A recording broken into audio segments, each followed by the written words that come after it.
what I want to start talking about today is we've seen a lot of good dashboards in the keynote about how do we start business transformation.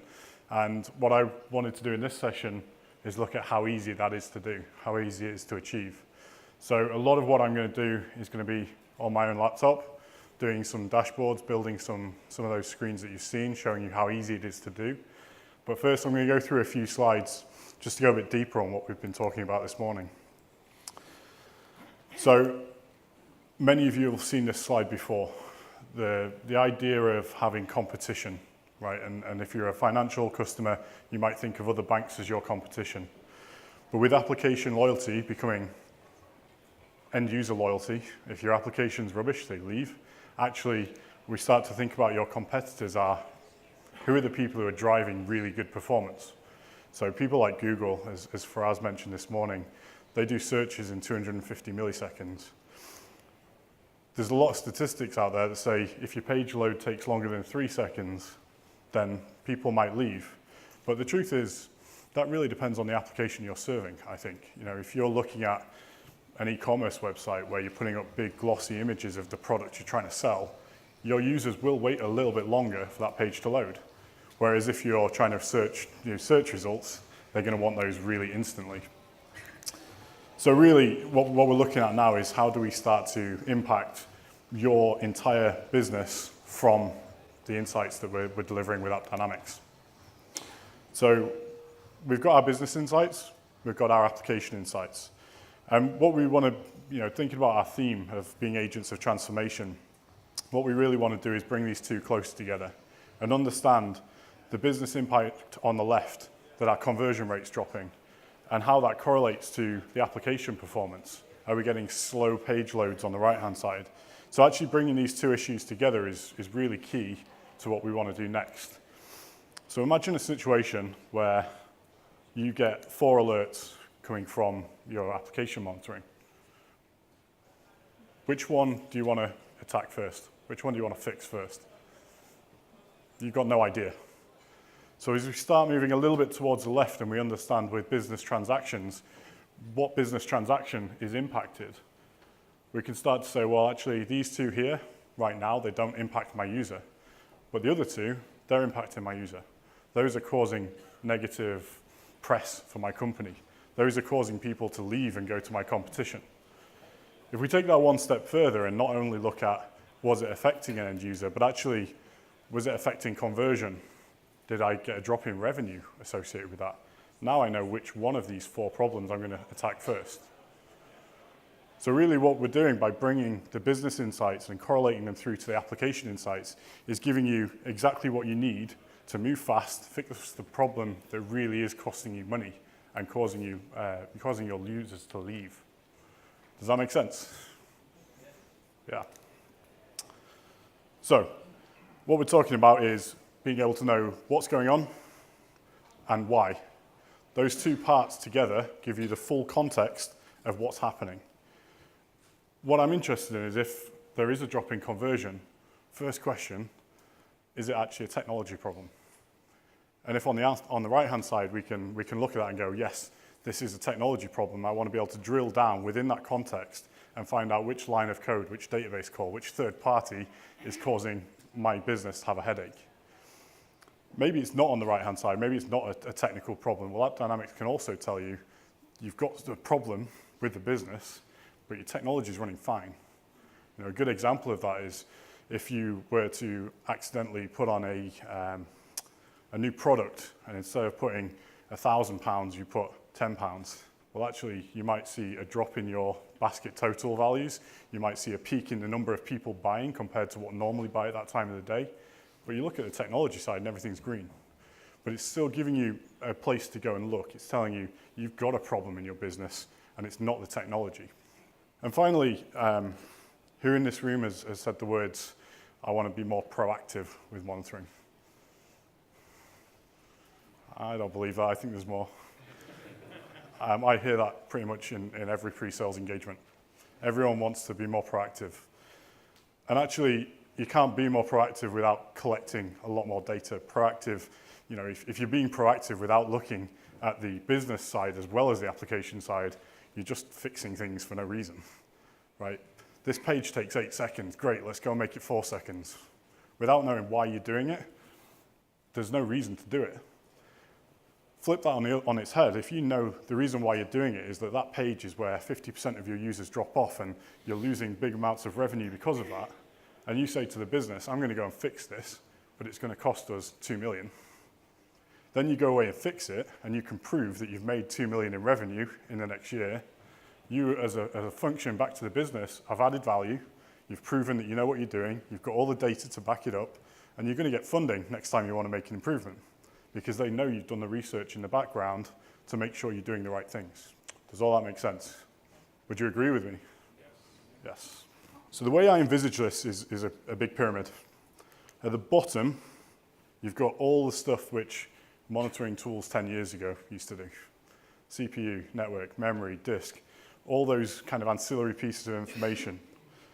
Thinking about moving up from that is where AppDynamics was 4 or 5 years ago with business transactions, giving some user context to those problems. So I know that there's a problem with my disk that's causing this server to run slow, which is meaning that my users are taking 20 minutes to log in. I know it's impacting users. We take that up to the next level, and what we're looking at here is, well, what's that actually doing to the business? We're getting all the context around it. We're saying, well, this user was going to log in. They were going to spend £50,000 with us, but they had poor performance and they left. So it's affected my conversion and it's affected my revenue. And then the last layer on top of this is actually, what are the business outcomes that we're failing to achieve because of this problem?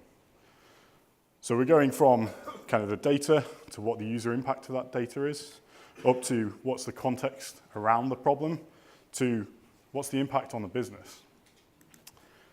Now that does 2 things for me. Number one, if I start at the bottom with my 4 problems, I know which one I'm going to fix first, because I know how much that's impacting my business. So I can prioritize incidents, prioritize issues, fix them quicker with code level visibility, and get to the resolution much quicker. Therefore, I can get back to the money-making state that we should be in. The question I asked earlier about who wants to be proactive, I see that as kind of starting at the top and working your way down. So without thinking about an issue, we could look at the number of insurance policies, look at the conversion rate and say, why is our conversion rate 17%? I want to get that up to 18%. And we can set a business-wide initiative to get our conversion rate up by 1%. Now, how am I going to do that? I'm going to look at the conversion funnel. I'm going to look at the steps. I'm going to look at where people are dropping out. I'm going to think, well, if everyone's dropping out, an e-commerce example would be, if everyone's dropping out at the stage where you pick your shipping costs, and I look at the shipping costs and it's £14 to ship, maybe there's a business problem there. People are dropping off because they don't want to pay an extra £14 for shipping. But equally, you might find that people are logging off because the page timed out. So you need to put all this data together if you want to be proactive, but also if you want to be quicker in your reactive states. So as I've said, the single version of the truth, having all this in one place, where it's all in context, it's all correlated automatically for you, in real time, seems like a bit of a dream state. That's the way I see it. Having all this just gives you so much insights to go and decide what to do next. You probably start on the left-hand side, fixing problems quicker. But as you've fixed a lot more problems, if you've worked down that technical debt by saying, well, actually, this is technical debt which is impacting users, therefore impacting conversion, therefore impacting revenue. If I fix all those, then I might start saying, well, how can I further improve revenue?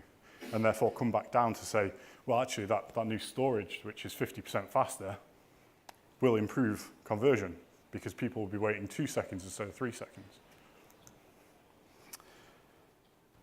So it's all about moving fast, following everything, understanding how to correlate all that together, and doing it in real time.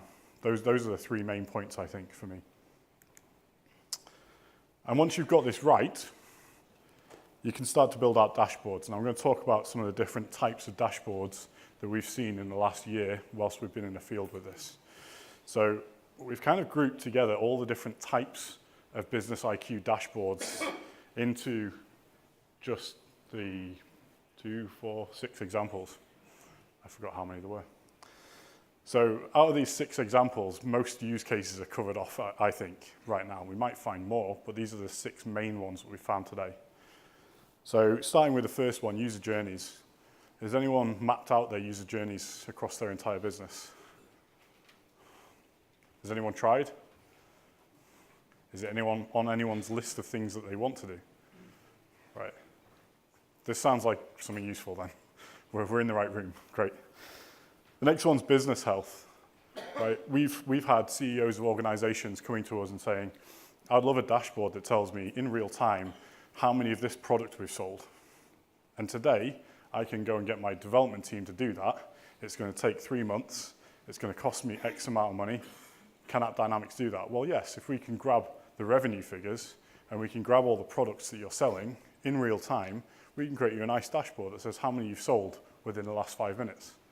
So actually, for me, the business health one is about, can we do this quicker than you can do it today? Because you have all this data already, but you don't want to go through the process of designing a new tool to pull out some of this data. And that's what AppDynamics can offer for you in there. The segment health one. A lot of companies have their VIP customers. We all know that Faraz is our VIP customer for the AD fashion brand. What I want to do is make sure that those guys get taken care of even better than the rest of my customers. I want to have a lot of eyes just on those specific customers because they make the most money for your business. So actually by now being able to see, is that group having a worse time than any other group, I can go and prioritize which customers I fix first. So we're going to look at release validation in one of the demos. We're going to build out that one. But this one's about, as I said before, when we want to release a new version of an application, there's a cost associated with that. And it can be quite a large cost. How do you validate at some point that that money was well spent? How do you validate before you spend the money that there's a saving to be had? This is what we're doing in the release comparisons piece. And actually, release comparison is also the same for cloud migration, which is, in a way, a form of a new release. You're moving something from here up to the cloud. Did it work better beforehand or after? SLA management. Who does SLA reporting today?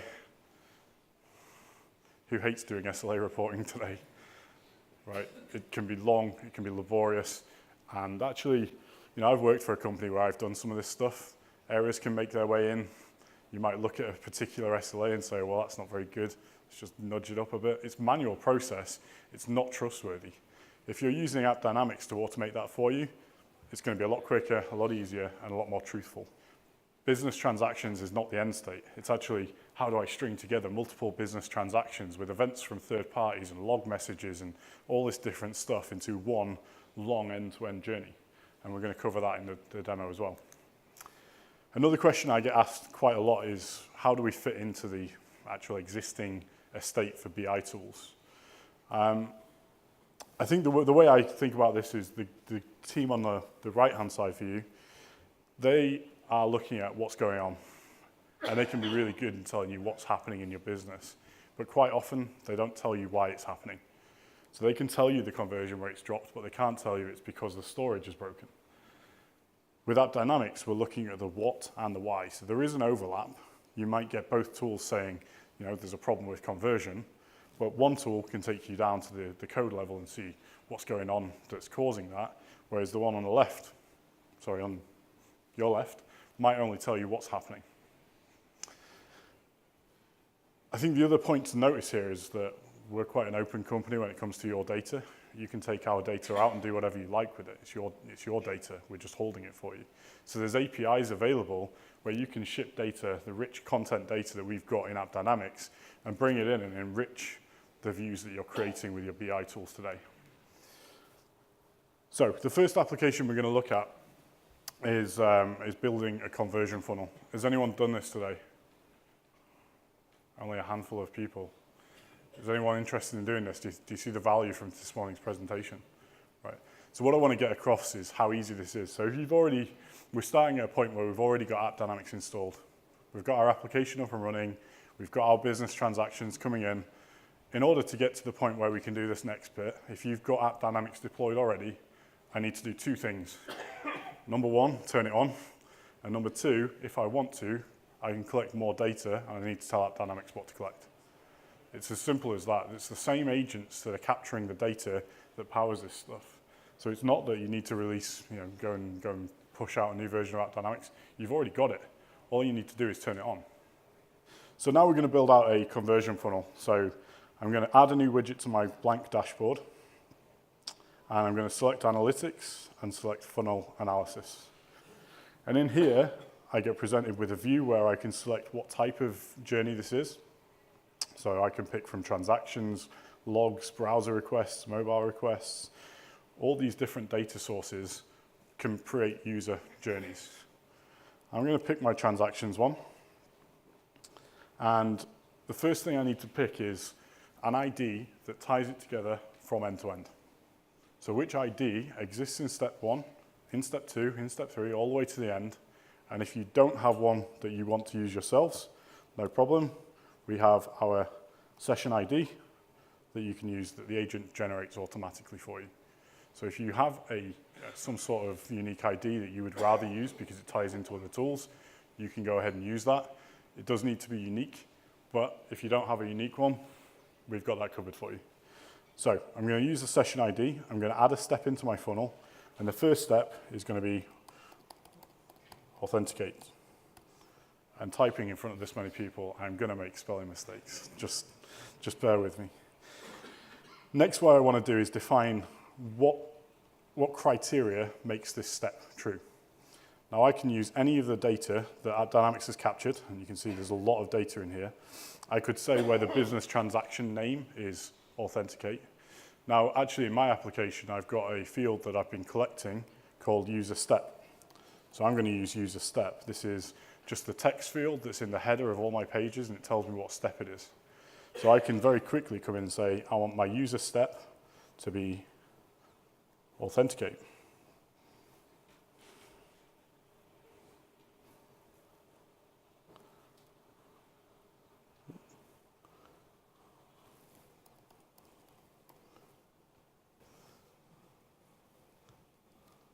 Funnel. Using the session ID and the first step. User step is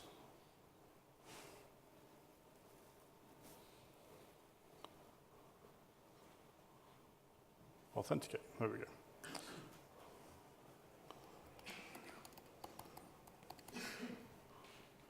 Okay, great. So I've got one step in my funnel. That means everybody who hits authenticate in the last 2 hours, because that's my dashboard time range, is 8,733 people. That's how many people logged in. Now what I want to do is add another step here and say, of all those people who logged in, how many went to their account profile? So I'm going to create my second step. I'm going to go back and I'm going to use that same user step. I'm going to say where the user step equals, believe it or not, account profile. Now I'm starting to get somewhere. I had 8,733 people who started, and of those, 2,448 abandoned. They did not make it to the account profile page. I'm going to add in a couple more steps. So we'll add in another step, which is offers. So how many of these got offered, the offer that we're pushing at the moment? So where the user step is equal to offers.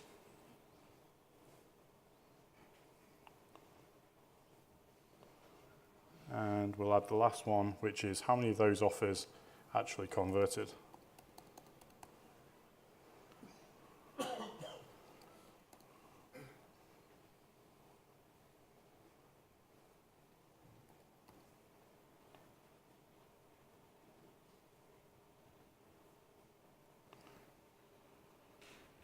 Great.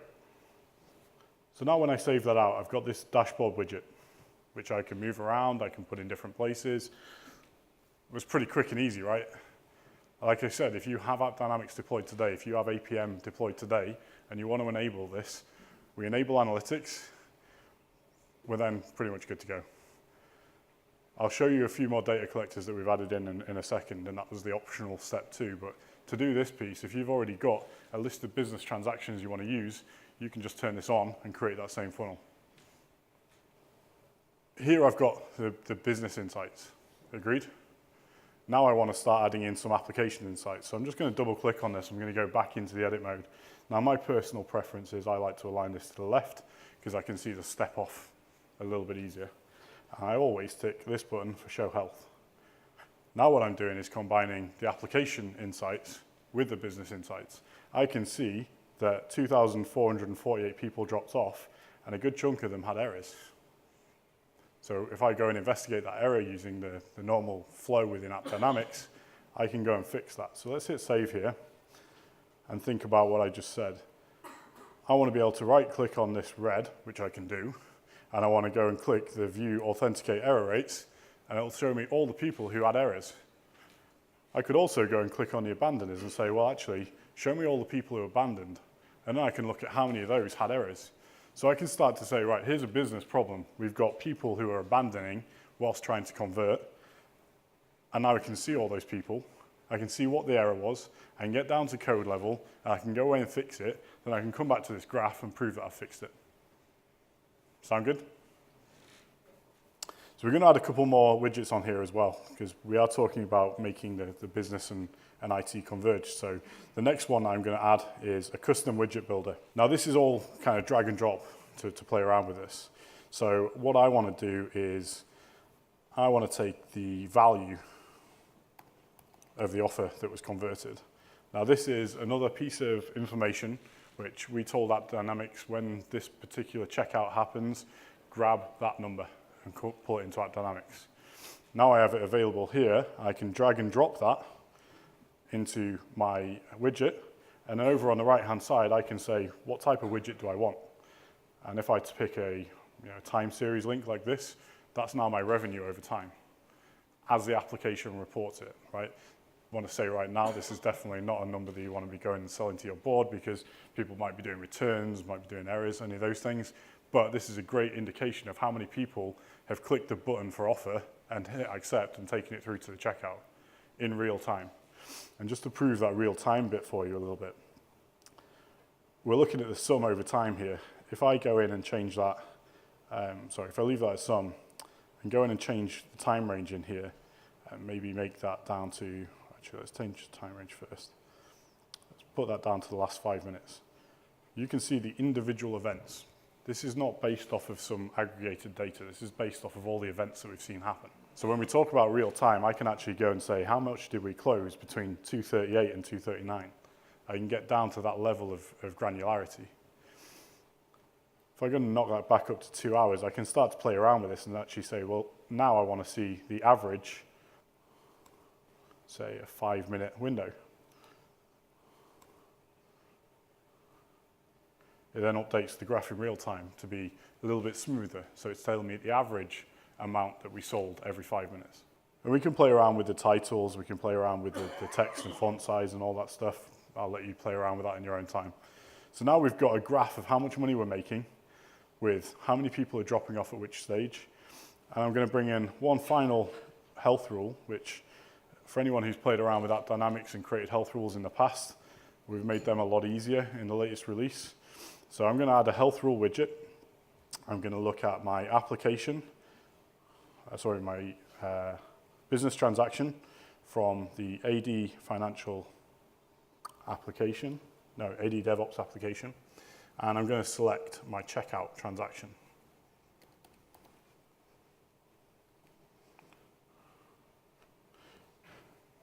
So now I've got the health status of my checkout.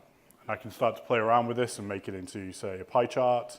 I can tell it I want an inner radius of 90. What we've got now here is a ring that tells me, is my checkout technically working? Now, anyone who's done this before in the past with AppDynamics, you had to create a health rule up front. You no longer have to do that. Creating these health rules is as quick as, 13 seconds. Once we've got this kind of view here, it's very simple to see how we get to what we were discussing in the keynote. We've got numbers, which we've seen how to create. We've got the line graphs, which we've seen how to create based off of user experience and conversion. We've got revenue, we've got custom funnels. So very quickly, we can create this kind of dashboard. So, conscious of time, I'm going to move into the next one. This is the release comparisons. So for the same website, what we're now talking about is, was version 1 as good as version 2? So I'm going to go in and add a widget, again from our analytics, custom widget builder. And in here, I can drag and drop the value again. So if we take this off the converted value, I've now got a value for the sum of the converted value. Now I can go into the advanced mode as well. So anyone who hasn't played around with ADQL, this is a lot like SQL. And you can build out your queries in here by adding things like where clauses. So I can say where the version is equal to version 1. And I'm just going to make that into a metric and stick that on the dashboard. Oops. Search, stick that on the dashboard. That's my revenue from version 1 of the application. And I'm running 2 versions in parallel. So I'm going to duplicate this, not delete. And I'm going to go into that ADQL and I'll say, well, what's it like from version 2? Hit search. That's it. If I've got 2 versions running, all I'm going to do is add in a filter that says I only want to see version 1 here, version 2 here. You could also go back to that first funnel we made and make this for version 1 and for version 2, so we can see the conversion difference.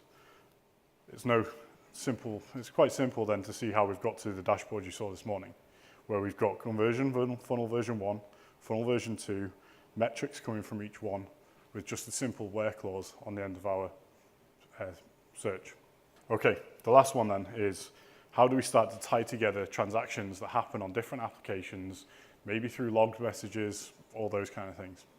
So the application we're going to use now, we're going to switch to AD Financial, and we're going to look at the loan approval flow. So I'm going to create a new business journey in here called Approvals. And I'm going to add a milestone. So milestones, this process is exactly the same as building out a user journey. The only difference is I'm going to tell it what type first, because I can have multiple types in here.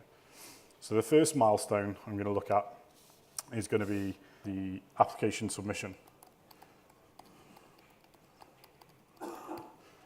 And this is going to be from our transactions, so it's going to be a business transaction. It's going to come from the AD Financial application, from our loan services tier, and it's going to be the application submission, business transaction. So now I've said the first step is, when does that application submission happen? The only other thing I need to do again is tell it which ID is going to follow this through. So we're looking for something which exists on every step. So I have a loan ID which exists throughout all these different steps, and I'm just going to call that loan ID. Great, so I've now got my one circle at the bottom. I'm now going to add my second milestone. This one is going to be the credit check. So credit check is going to be very similar. It's a transaction.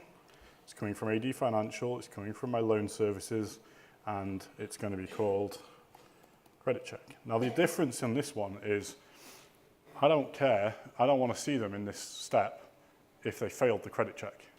So I'm going to add in an extra criteria in here that says I don't only want to see them as checked as hitting this milestone if they passed the credit check. So I'm going to go in, select where credit check equals true, and hit apply. Now I've got 2 steps. The third step I'm going to log in. So after the credit check, this actually goes off to our team for underwriting. Now the underwriting team uses a different application. I don't currently have AppDynamics on there, but I do know that it pumps a message into the logs when it's gone through underwriting. So I'm going to go and select my logs in here for milestone 3. And all the loan underwriting logs go into this folder. And I'm going to add my ID again as loan ID. Now I've got 3 steps in my process, all of them slightly different. The first one is just the presence of a business transaction. The second one is a transaction where a certain value equals true. And the third one is that it appeared in these logs. Now in true Blue Peter style, I've got a better one that I've prepared here, which actually does a little bit more. So any one of these steps, we can actually start to say, what context do we want to bring into this user journey?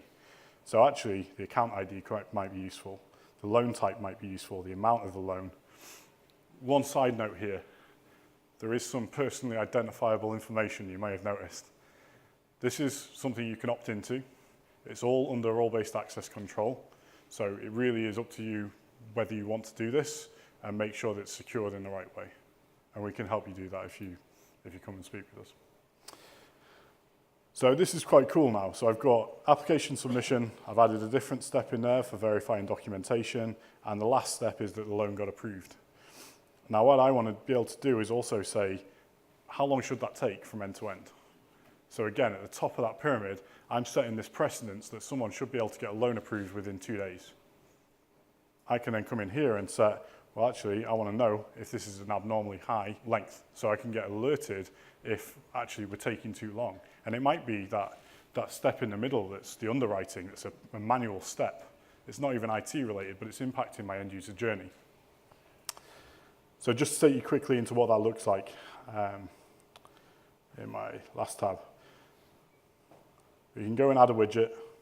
We can go back into the same builder that we've used all the way through. And up here where we've been looking at business transactions, you'll also see my loan approval flow. So it appears in here, and I have the full data set of all of the different people who are currently in this process. And these ones they have a question mark. We have not yet rated these for user experience. So let's take a look at why that might be. Well, that's because they've only done one step in the journey. We don't know whether they've taken too long or whether it was quick enough. So in here, we're already starting to find a list of all the people who are in the first step. Now think about what that means. If I was to take that search and add in a criteria that said where they've hit the milestone of underwriting or haven't hit the milestone of underwriting, I can now get a count of how many people are waiting in the queue for underwriting. And I can start to baseline that, and I'll alert if it's abnormal. Do I have a lot more people in the queue waiting for underwriting to happen? Okay, so let's add one filter in here and filter this for normal, so where the user experience has already been defined.